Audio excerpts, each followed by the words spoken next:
Hey, it's Blue! It's true. I was looking through the forums, and I saw a fan fiction, so I'm gonna read it. This is gonna be a fan fiction within a fan fiction. This is Doctor and Ditzy's Science Theater by Rixizu, I believe you say it that way. And inside is a special thanks to Shire folk for letting Rixizu use his story. Yes. Continue! Episode 1. The doctor woke up with a groan. His head felt woozy, and he had trouble getting back on his hooves. The bright light emanating from the ceiling was hurting his eyes. He took a careful look around. It didn't look like any place he had been before. It was a very white and very sterile-looking room with almost nothing in it. The most notable item in the room was the large black screen on the doctor's right. He couldn't see any exits. The doctor hated finding himself in places like this. They were always so dull and boring. They could at least add a potted plant or something. He heard a groan from behind him. He turned around and found his assistant and companion, Ditzy, slowly coming to her hooves. "Ditzy, are you all right?" the doctor said with slight concern. She looked all right, but he had to be sure. "Oh, I'm fine, Doctor." Ditzy got up and looked around. "Where are we? This isn't the TARDIS. At least I don't think it is. I haven't explored the whole thing yet." "Do you hear that?" The doctor shushed her while raising a hoof. "I don't hear anything," Ditzy replied, a little confused. "Exactly," the doctor responded like it was the most obvious thing in the world.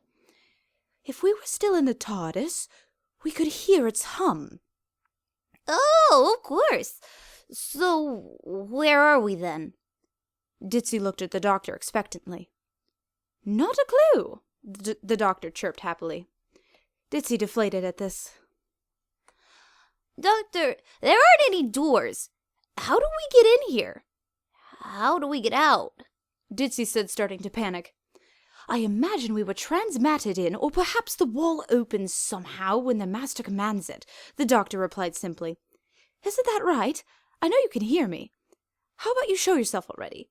We are getting tired of waiting," the doctor yelled while he paced, looking at the ceiling.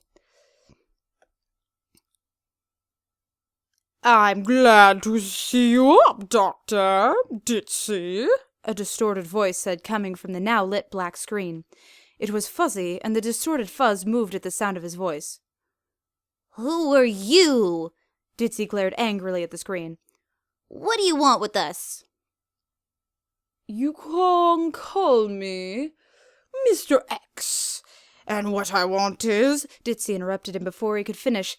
"Mr. X? Really? That's the best you could come up with? You might as well have gone with Mr. Generic Evil Pants," Ditzy said incredulously. "Well, yes, it's not terribly original. It doesn't exactly strike fear into the hearts of you captives," the doctor replied with obvious mocking tone in his voice. "You could have gone with something fierce and imposing like Teriak or the chess master, but no, you went with Mr. X. I thought it was cool," Mr. X mumbled, sounding genuinely hurt. He didn't say anything for a few minutes before finally saying something. "Nonetheless, I've brought you here too," Ditzy interrupted him again.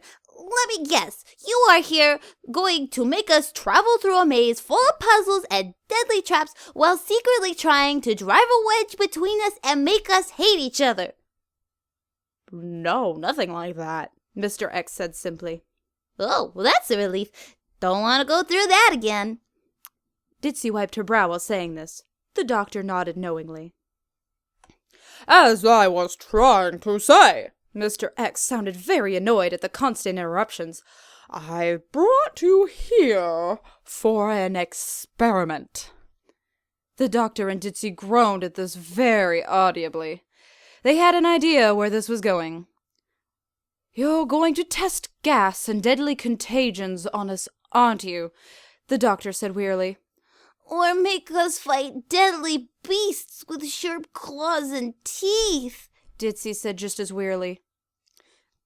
"No, I am going to make you read fan fiction. What? The doctor and Ditzy were genuinely stunned. They were sure Mr. X was going to send some life-threatening peril their way with very sharp teeth. Bad fan fiction. Mr. X laughed wickedly. Oh, was that all? The doctor didn't sound threatened or even worried. It beats running for my life. Ditzy seemed relieved she didn't have to run for her life from something for once. Mr. X didn't seem too happy at their reaction. Today's fanfic will be Guardians of Magic by Shirefolk, a Kingdom Hearts / My Little Pony crossover. Enjoy. He ended with an evil laugh.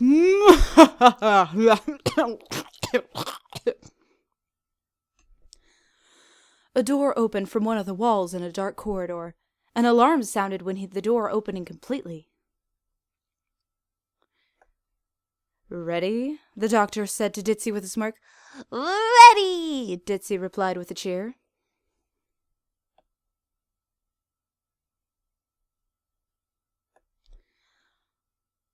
I don't even know where this came from, to all my AOD fans. AOD? Oh, great. Is this a sequel to something? This is almost completely unrelated to it all, and I'm not even sure what headcanon I'm using. Oh, dear, I already don't understand half the things Ditzy explains to me about Kingdom Hearts, and now you're adding your own half-thought-out headcanon to this? This is going to hurt. All I know is that I've got one OC from AOD showing up. My super awesome OC named Zesayerm. She's a nobody that's Axel's twin sister who looks like Naminé with the black mane. She wields 2 keyblades and is a better fighter than Sora and Riku combined. And that I'm ignoring Dream Drop Distance 358 over 2 days coded and probably a little bit of BBS. I ignore anything in canon I don't like, so there. To every pony else, take this as having jumped right into the middle of one of your standard post-KH2 pre-before the other games came out action-adventure romance fics featuring the ponies sharing the spotlight. A scenario I'm sure most of you are familiar with. Romance? Dear Celestia. I honestly don't know when updates are going to be because I have a lot of work on the Annals of Darkness over on fanfiction.net to do. Oh, now he explains what AOD even means. Anyway, disclaimer, I do not own Kingdom Hearts or My Little Pony. Those things are owned by Square Enix, Disney, and Hasbro. Thank goodness for that. This is purely for entertainment purposes, and I am not making any sort of profit from this. But I am selling t-shirts of my super awesome OC if you are interested. Note, GM stands for scene break. Normal scene transitions weren't cool enough? What does GM even mean? GM. Guardians of Magic. Oh, of course. Prologue. Creatures in the Night. The moon is beautiful tonight. Such were the thoughts of Starshine, the cobalt-blue unicorn with an iridescent mane of silver standing underneath a poplar tree in the Canterlot Gardens. The night sky was clear, allowing the stallion to gaze up at the moon and stars with his sapphire eyes in contented awe. A warm summer wind whistled through the leaves above him, bringing with it the scents of honeysuckle and petunias. Starshine sighed in the breeze, the air rippling against his coat and cutie mark of a bright golden star. An owl hooted from somewhere else in the gardens, and Starshine dropped his gaze from Princess Luna's full moon to the ground. He pawed at it with a hoof, slightly nervous. Moondance was running late. Perhaps something had happened to her? Why aren't you saying anything? Huh? What do you mean? You are supposed to be commenting on the story while you read it. What? Why? That seems kind of rude. And it would just make things take longer? Just shut up and do it. Fine, Mr. Grumpy Pants. Sheesh. A quick glance from where he stood underneath a tree let him see he wasn't the only pony in the gardens this night. In deep shadows that blanketed a bench he could make out the forms of 2 others. Upon closer inspection, they appeared to be no more than statues of Pegasi that appeared to be weeping. And from their proximity he was sure that their noses were nuzzling against one another. Just thinking about it made him think of the white unicorn. Rarity? Vinyl scratch? Fleur-de-lis? Starshine? The stallion smiled at the whisper and turned his head and neck in its direction, slowly walking towards him with the beauty he'd been waiting for. Blue blood, my love, you're finally here! Moondancer's brilliant red mane, with a purple highlight running through it, was veiled slightly by the lack of light, but that which the pale moon did cast on her and her marshmallow white coat only enchanted him further. Seeing his smile, the mare raced up to him And decked him. and rubbed her neck affectionately against his. "I'm sorry I'm late," she apologized, "but I lost track of time practicing the transformation spell Professor Hoofer set for us." I was trying to see if I could turn into something called a Huaemon that Lyra won't shut up about. Starshine chuckled and wrapped one foreleg against her withers. By Celestia, she smelled nice tonight. Unfortunately, her breath ruined the effect. "It's okay. I'm just glad that you came." Moondancer pulled back and nodded her head, smiling shyly at her colt friend. He took one step forward, a smile now etched onto his face. Mom always said, don't make that face or it'll end up stuck that way. As she joined him for a midnight stroll through the garden. "GM." In case you forget what fic you're reading, watching from a castle balcony overlooking the gardens was another pony. That pony! "I am the knight." This one a mare with both wings and a horn, an alicorn. Her mane and tail were a mantle of the night sky, dark blue with the white pinpricks of stars winking through it, and they constantly fluttered as if caught in a solar wind. Unfortunately, this often caused them to get caught in something. A black tiara with 3 points rested on her head, and in front of her chest hung a... What even kind of word is that? Patral? Of black leather. That's monstrous. How could any pony do such a thing? I think I'm gonna be sick. I'm sure the cow was long dead of natural causes and gave consent before they... That doesn't make it any better. With a white crescent moon on its center. On her haunches, the pony's own cutie mark. As opposed to my cutie mark or the doctor's. That of a white crescent moon over an inky black splotch to resemble the night was clearly visible against her midnight blue coat. Princess Luna smiled gently down at those ponies she could see in the gardens. Luna really enjoyed watching the intimate moments between ponies without their knowledge. Especially the dirty parts. The Princess of the Night was a romantic at heart, though she would not admit it, and was glad that even after 1,000 years, some things never changed between ponies. She was especially impressed at the amount new positions added to the pony suture during her banishment. Her beautiful night that most ponies slept right through still had that calm, mysterious charm that led to events occurring like the ones happening right now. Look at those 3 ponies go at it. We have never seen anything like it. Are you going to keep doing that? I can't help it. It's just too easy. There was love in the air tonight, only accentuated by the beauty of the night that she'd brought. Perhaps she could make it a little more breathtaking. This unfortunately ended with the death of most ponies on the planet. We just don't know what happened. Thinking of that, the midnight alicorn looked up to her sky. The weather teams from Cloudsdale had done well in her books by not scheduling for any showers to occur in Canterlot tonight. It gave her a full view of her nightly canvas. Luna then decided that they would never spoil her night ever again. She hummed to herself and tapped a hoof to her chin. She couldn't get the winter wrap-up song out of her mind. Fixing her blue eyes on a particular grouping of stars, the alicorn's horn became surrounded by a soft blue glow. Luna could feel the front of her magical energy reserves buried within her, most of it still untapped after her raising of the moon, and she accessed it again. A tiny trickle of energy left her, and the stars she was looking at brightened ever so slightly, causing the death of at least 3 species. "Good evening, Luna," a voice said from behind her. The Midnight Princess turned to peer at the newcomer. "Good evening, Sally," she said, spotting her older sister, Princess Celestia, coming onto the balcony. "Peeping on couples again, I see, Lulu."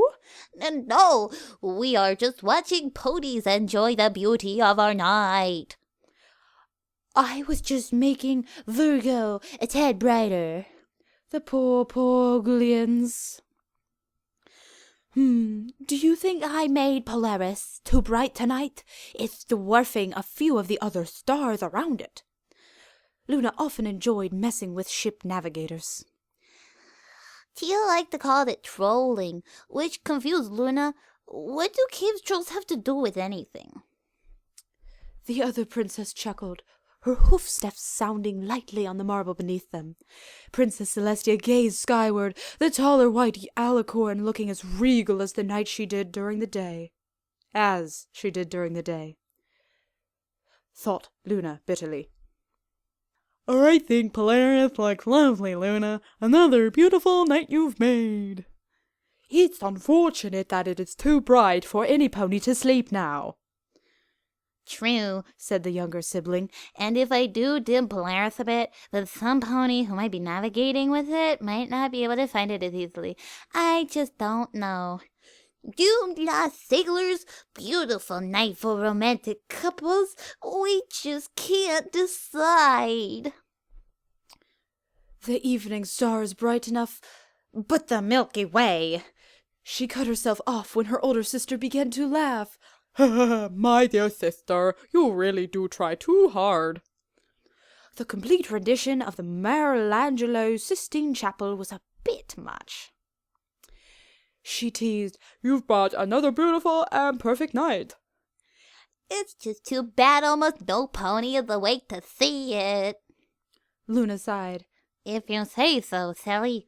She glanced down into the gardens again. "I just want it to be as beautiful as I can make it for them."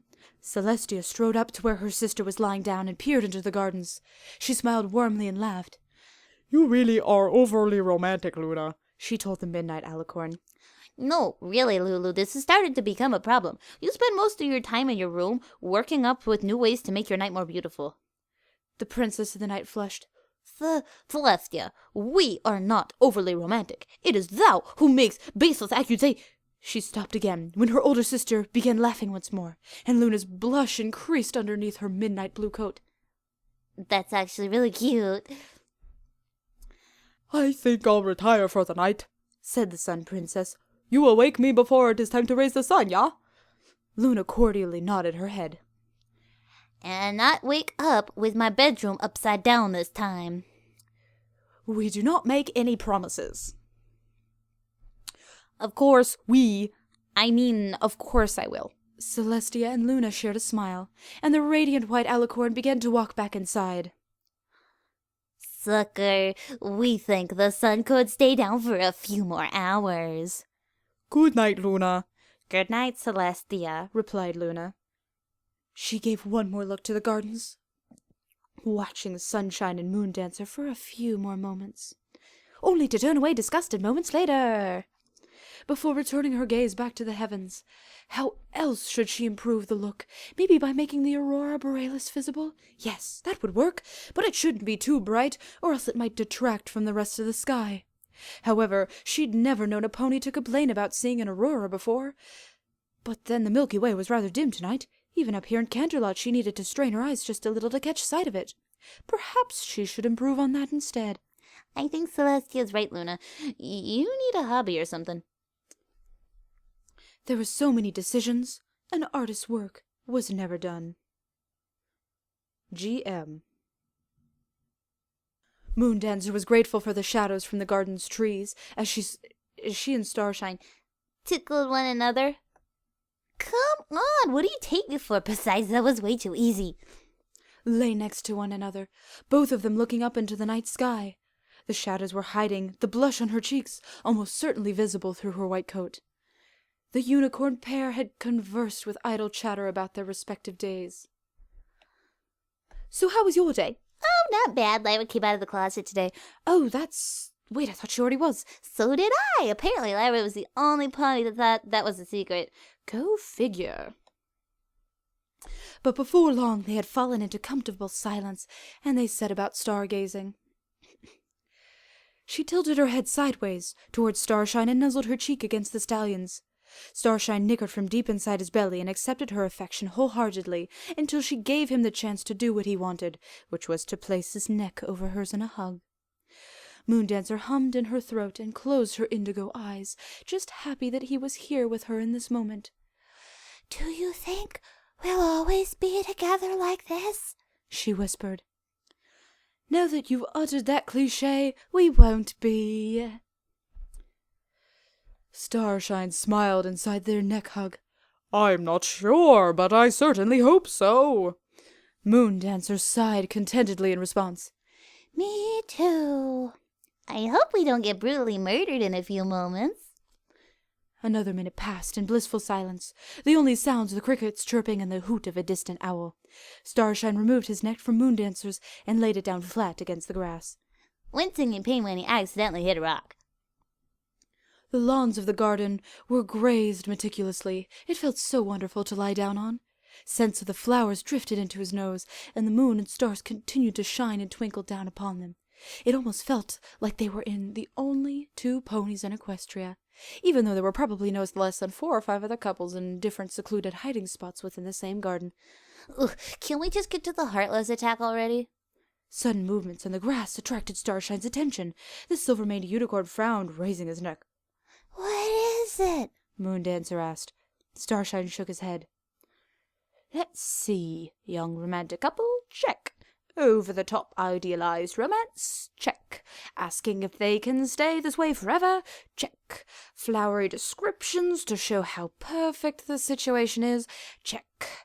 One of them noticed something is wrong? Check." "I'm not sure," he told her. "I thought I saw something, but I guess my eyes are getting a little tired." He smiled apologetically at her, and Moondancer smiled back and laughed a little. It had fangs and sharp claws, but I don't really think we should worry. It was probably nothing. "Then perhaps we'd better get back," she suggested. "I doubt Professors Hoofer or Beaker will be forgiving if we are late, because—" Starshine stood up suddenly, startling Moondancer into silence. She followed the other unicorn's gaze to where there was a black shadow on the ground, the shadow of an inky black that looked like light had never touched it. "Vashta Narada? I thought this was a Kingdom Hearts crossover." No, Doctor, that's a Heartless. "Really?" Yep, shadowy Heartless can do that. 2 bright yellow circles were at what Moondancer suspected to be the shadow's head, and she wondered what fireflies could be doing scuttling on the grass like that. Fireflies aren't native to Canterlot.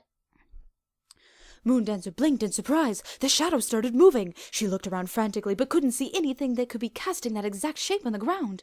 Moondancer stood up and remained close to Starshine, and both unicorns nodded at one another before continuing to watch the shadow wriggle about on the ground. Moondancer dismissed her idea that the yellow things were fireflies. Now she was hypothesizing that they really were eyes, and that this was some sort of creature she'd never heard of. Excuse me. Both unicorns snorted in alarm and backed up a few hooves, and the shadow came out of the ground to stand in front of them, fully 3-dimensional. Then it turned 4-dimensional, and then 5. Moondancer peered at it cautiously. The creature stood at about half their height and had a bulbous head, 2 curved antennae sticking out of the top of its head. It had 4 limbs attached to its abdomen. Besides the head, 2 of them looked to be arms like Twilight Sparkle's baby dragon, Spike, ending in claws, while the other 2 appeared to be stronger legs with flat feet. It was on those 2 appendages that it was standing. Twilight Sparkle would give anything to study this, Starshine said. Moondancer nodded. Yes, she can be a bit too enthusiastic in her quest for knowledge. When she found out I was an alien, she basically kidnapped me and strapped me to a table. Inclined to agree with him on that, the last time she'd seen the lavender unicorn, Twilight had declined to go to her summer sun celebration break party in favor of studying. She knew that the intelligent pony had a lot of pressure on her hooves, being Princess Celestia's protégé. Pressure that often drives her to madness. No kidding. Ugh. But even her new friends in Ponyville probably wouldn't be able to keep the unicorn away from a discovery like this. The last time she got this excited, 3 ponies ended up at the hospital. Yeah, she said, but I just know that I wouldn't. She took another step back, and the creature cocked its head at her with an inquiring gesture. Moondancer shook her head. No matter how she looked at its eyes, she couldn't see anything in them, though it was just looking at it caused her heart to quiver slightly, and she almost swore she could feel as though it was eyeing her and Starshine hungrily. It's giving me a bad vibe. You say that about every strange creature we come across. But this time I mean it. Starshine nodded, and he began to back up as well. Come on, Moon, let's get back to our rooms. No sooner had he finished speaking than the creature leapt towards them. Into a big hug. It was all a misunderstanding. GM. Luna's attention was forcibly jerked away from the night sky as a pained neigh filled the night air. What? I wasn't going to say anything. I'm done with those kinds of jokes anyway. Her eyes zeroed in on the location in the gardens as she stood up. At once she was flapping her wings to take her towards the sounds, panicked and angry shouts now sounding through the night like blaring trumpets. Luna was certain that she would be the first there with her swift and powerful wings, but the guards would most certainly have heard the ruckus too and would not be far behind. She is clearly overestimating the royal guards.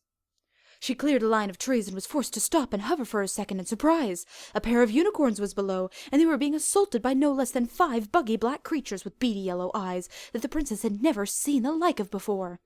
Luna took another second to survey the situation below. The male unicorn was bleeding from a tear in his chest, while the female had a trickle of blood running down her flank near her cutie mark of a glittery silver moon surrounded by 8 red stars. The male unicorn took a step back, his head swiveling from one black creature to the next. Aqua light enveloped his horn as he began to cast a spell. The same light covered one of the creatures, locking it in the unicorn's telekinetic grip. He cast his head to the side, and the creature was flung violently against the tree, where it burst apart into dark wisps. Luna and both unicorns below were surprised at what had happened to it. I'm a murderer. Woo, woo, woo, woo. But the princess was the first to break out of her shock. One of the remaining 4 looked like it was about to pounce upon the cobalt stallion, and defiant anger rose up in Princess Luna. How dare these things besmirch her beautiful night? How dare they put fear into carefree little ponies? How dare they forget to put onions on her daisy sandwich? Wait, no, that's not right. She dove for the creature like a falcon. Unfortunately, it was with the grace of a drunkard, and she crashed into a tree. And with a shrieking whinny, Luna stomped onto the ground, reared up, and dropped her strong hooves onto the thing's head. The black creature burst asunder underneath her hooves, wisps of dark matter rising up around her shins. The touch sickened Luna, but she ignored it as her rage mounted. How dare Dusty appear here? Bellowed the princess, unconsciously falling back into her royal Canterlot voice, as she traditionally used 1,000 years ago. Ye foulest beast, have far overstayed thy welcome. Be gone from this place, for thy doom is nigh. In the name of the moon, we shall punish you. Do do do do do do do do do do do do. Princess Luna! The unicorns behind her muttered in awe. Dark clouds were forming in the clear sky above the alicorn, and lightning began to stab the sky. Luna barely acknowledged, glaring at the creatures that had disturbed her preciously romantic night. None of them were making any sort of move to retreat, which Luna decided to interpret as a hostile act. Her horn began to glow a midnight blue, and her stare hardened. A beam of light shot out from her horn and struck the cloud forming above her, and a forked bolt of lightning shot out of it and struck 2 of the creatures in front of her, reducing them to nothingness. Luna's horn's glow persisted, and 2 more of the creatures she picked up with its glow and threw them into the 3rd.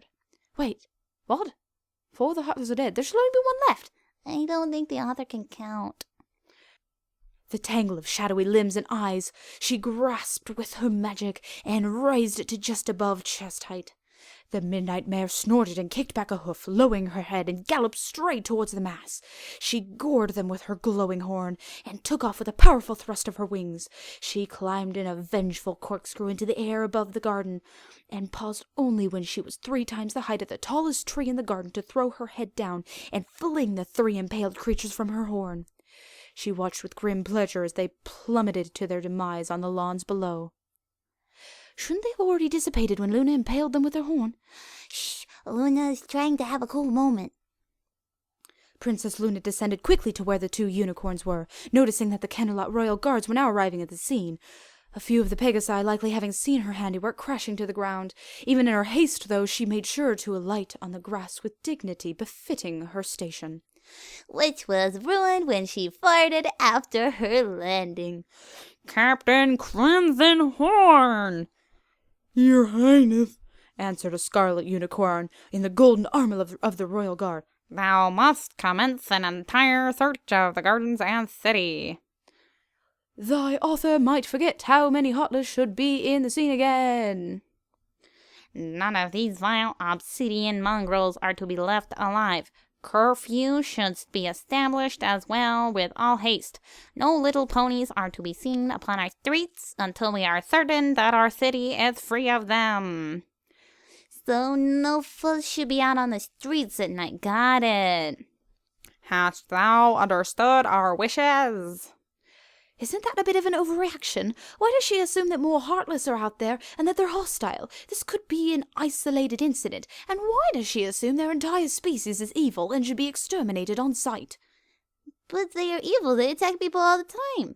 She doesn't know that yet. All she knows is that some unknown strange creatures attacked 2 ponies. I hardly think these extreme measures are needed for such a minute accident. Yes, your highness, answered the unicorn, nodding his head. You heard the princess, he shouted at his fellow guards. This unfortunately led to the near extinction of a peaceful race similar to the Heartless called Shadow Wisps. Emerald Wing, you take Ivory Coat and Cloudmane and start checking the other areas of the gardens. Heavyweight, you and... Luna turned away from the guard captain as he barked out his orders. He knew best how to do his job. Instead, she settled her gaze on the 2 unicorns that had been out this night and run afoul of these strange beings. We are concerned, Luna began. Thy injuries are... She cleared her throat as she remembered that this was not the form of speech of the day. Yo, Diggity, how you're hunting it? How you're hurting it? My apologies to you both. Old speech habits die hard. Are you hurt much? The male unicorn winced.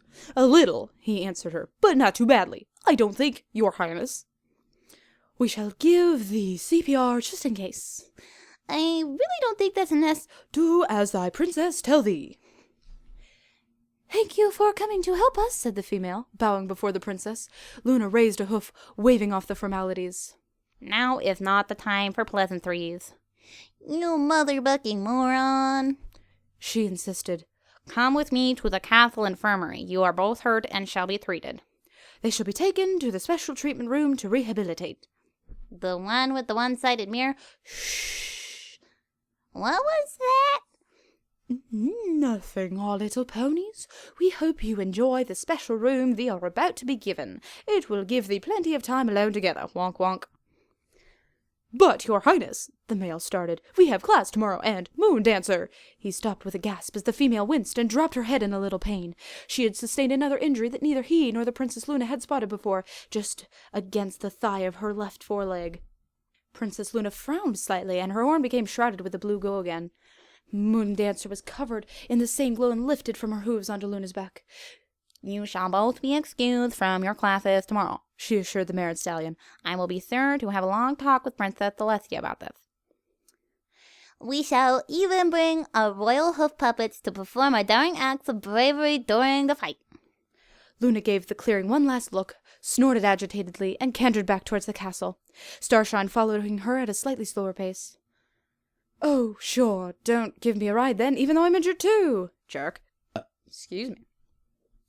Above, the moon continued to shine unconcernedly. Screw you, world. GM. So that's it for the prologue. I swear I'm going to need brain bleach for this fic. Oh dear. This is bad. I'm not going to be really grimdark or anything like that, but I'm seriously going to need brain bleach. This fic is going to get really dirty. I've got to be insane to write 2 KH adventure fics at the same time. Except me constantly confuse plot points between the two. May the grace of the Valar protect you, Shire folk. Well, that wasn't so bad. Wasn't nearly as terrible as I thought it was going to be. It's going to get much worse, isn't it? Undoubtedly. Did you enjoy the fanfic? Said Mr. X on his view screen. I rather liked it, actually. Ditzy replied in a chipper mood. It was interesting, to be sure, said the doctor plainly. It wasn't what I expected. I'm glad you like it. Me too. I love Luna's fight scene. She is so cool and powerful. I can't wait to see what happens next. It seemed Mr. X really enjoyed the story they just read. The doctor raised an eyebrow at this. Ditzy just looked confused. The doctor guessed that Mr. X didn't actually read the story before he sent it to them. So, what now? Ditzy decided now would be a good time to ask this. Do we actually have a place to sleep? Yes, of course. As soon as Mr. X said this, a door opened to a living quarters. It was another simple room. It had several bookshelves full of all sorts of different books. It had another monitor, and attached to it was a pony station, too. It had another shelf full of games next to it. Many of them Ditzy recognized. Some of them were her favorites. She even saw some of the games the doctor might even like.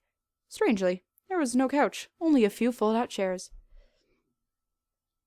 Doctor walked up to the bookshelf and looked at the assortment of books. They seemed random and not put in any particular order. They all looked well used, and in fact many of them looked like they used to be library books. The doctor opened one and looked behind the cover of the book. In printed letters it said, "Property of Golden Oak Library in Ponyville. If found, return to librarian Twilight Sparkle at..." So they were most likely still on Earth. It was the last place he remembered being, before his memory became fuzzy. They were walking to Golden Harvest Carrot Farm for a visit. Do you like it? Mr. X's voice appeared on the monitor. He sounded eager. "It's adequate," the doctor said simply. Not bad. Ditzy was intensively investigating the games he had provided with them. I'm glad you like it. It should keep you entertained until the next experiment. "And that is?" the doctor asked. Next week, and I will be sure to give you more things so you don't get bored. Their captor was certainly generous, the doctor surmised. "I see." I have to go now. It is past my bedtime. See you soon. With that, the screen Mr. X was using went black, leaving a very confused Doctor and Ditzy. So, Doctor, do you see anything we could use to get out of here? Ditzy whispered when she trotted up to him. "Not yet, but I will keep my eyes open," the doctor whispered back. The two explored the rest of the living area. It had a simple kitchen with a well-stocked refrigerator and shelves with enough material to make plenty of muffins, much to Ditzy's delight. There was a simple bathroom as well, but what really attracted their attention was the bedroom. It had a single red heart-shaped bed with red sheets and pillows. It looked like something some pony might find in a Napon love hotel. Ditzy walked up to the bed and noticed it had a switch.